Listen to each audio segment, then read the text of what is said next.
Hey everyone, Peter Zeihan here, coming to you from just outside of the southern New Zealand town of Manapori. The big news that has happened in Israel today, or earlier this week, is that the judicial reforms that Benjamin Netanyahu, the prime minister, has been trying to push through for a few weeks now have been at least temporarily halted. Now, let's say that you're the leader of a country in the free world and you decide you want it to be in the not-so-free world so that you can rule pretty much forever, regardless of what your motivation is. The most important thing that you need to do if you want to hang on to power is to break the independence of the judiciary. Now, you already control the executive branch, at least in part, and the legislative branch, that can ebb and flow based on public opinion and elections. But the judicial branch is always the block that prevents authoritarians from rising to power. And if you can break that, then you can rule forever. So in the case of a number of situations throughout recent history, especially in Latin America in the 19s and the 70s and 1980s, local would-be dictators, would-be authoritarians, breaking the judicial branch was always the first thing to do.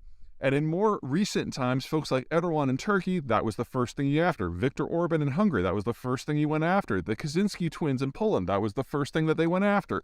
And in doing so, they've basically ensconced themselves as the only power that matters. Because once you break the judiciary, it's just a matter of having some sort of break in public opinion or an election, and then the broken judiciary will interpret things your way.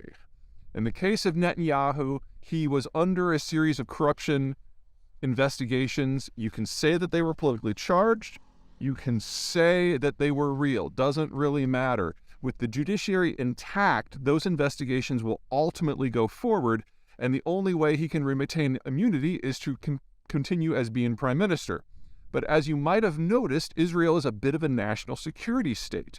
And the judicial reforms that Netanyahu was trying to do were so damaging to the fabric of the political system that his own defense minister, defense in Israel is a big thing, stood up and said that this has to stop.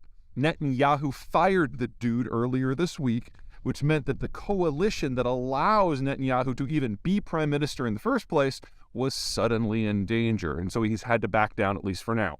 Now, there are other countries that are kind of in play with the same sort of factors. The two that are the most important are Brazil and the United States. In those cases, you've got Jair Bolsonaro of Brazil and Donald Trump of the United States, who have both attempted to subvert the electoral process in order to retain in power. But neither of them were capable or competent, or whatever the word is you want to use, to come up with the idea of breaking the judiciary first. So in every instance where some ally of Trump or Bolsonaro brought a legal case to court to attempt to challenge the electoral system, those cases were laughed out of court by none other than the judges. In many cases, the judges appointed by these two men in the first place. So for those of you who are concerned about democracy in the United States and Brazil, I don't mean to suggest it's a non-issue. But as long as the courts hold firm, and to this point they seem fine, even the courts whose judges were appointed by Donald Trump have stand firmly to a man against every single case that has been brought forward to challenge the last general election, we're okay. And for those of you who are Trump supporters, think of it this way. We survived 8 years of Obama, and we're fine. We can certainly survive 4 years of Donald Trump not being the president. All right, that's it for me. See you guys later.